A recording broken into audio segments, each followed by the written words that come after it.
Le chapeau bleu, on va quand même passer par le chapeau bleu qui est normalement celui de l'organisation, mais pour conclure, j'ai envie de vous proposer chacun, pour conclure ce premier partage ensemble, qu'en une phrase vous puissiez nous dire qu'est-ce que de ce partage que nous avons eu ensemble, en une phrase, quelle serait votre conclusion par rapport avec ce que vous avez envie de retenir, de partager, de dire, qui vient résumer ce partage sur le corporate hacking. Voilà. Alors, pour reprendre un peu tout ce qui a été dit, on a quand même quelque chose qui est redondant, que ce soit dans le hacking, dans le start-up et dans l'intra-entrepreneur. C'est quand même du collectif et de la bienveillance commune. Et ce que tu disais, c'est vraiment quelque chose que le corporate hacker doit être bienveillant pour son entreprise. Le tout, c'est pas de changer les codes pour casser les codes, c'est vraiment de la bienveillance pour l'entreprise. Il y a aussi d'autre côté, il faut que les supérieurs soient bienveillants et puissent accepter que les idées remontent. Donc voilà, en un mot, c'est ça, bienveillance. Un mot aussi pour résumer, pour moi c'est la confiance. Une confiance mutuelle dans un objectif d'avoir vraiment une amélioration pour chacun.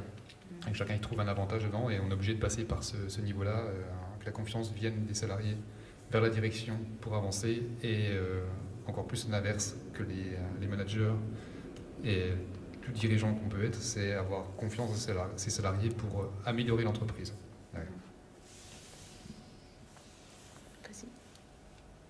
Voilà, et puis pour résumer, effectivement, la confiance, du coup, ça permet au collectif d'être plus fort et plus intelligent, donc c'est l'intelligence collective. Et j'en dirai pas plus. Tu m'as piqué mon... Faut redire. C'est moche. Ouais, du coup, j'ai hésité entre le sens, parce que je trouve qu'on a parlé un peu des jeunes générations, mais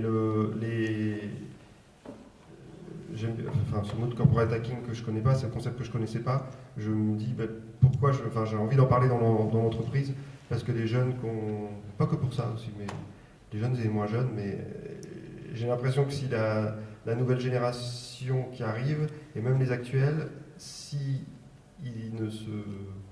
ça ne devient pas leur entreprise dans l'entreprise, donc si ça n'a pas de sens pour eux, c'est mort. Donc voilà, c'est le sens que je pense. Moi, pour reprendre l'idée, parce que pareil, il y a un morceau qui a été piqué, c'est oui, le cadre pour moi c'est le sens, et puis surtout s'enrichir de nos différences, plutôt qu'elles soient elles cristallisent les peurs, au contraire, elles sont là pour libérer tout potentiel.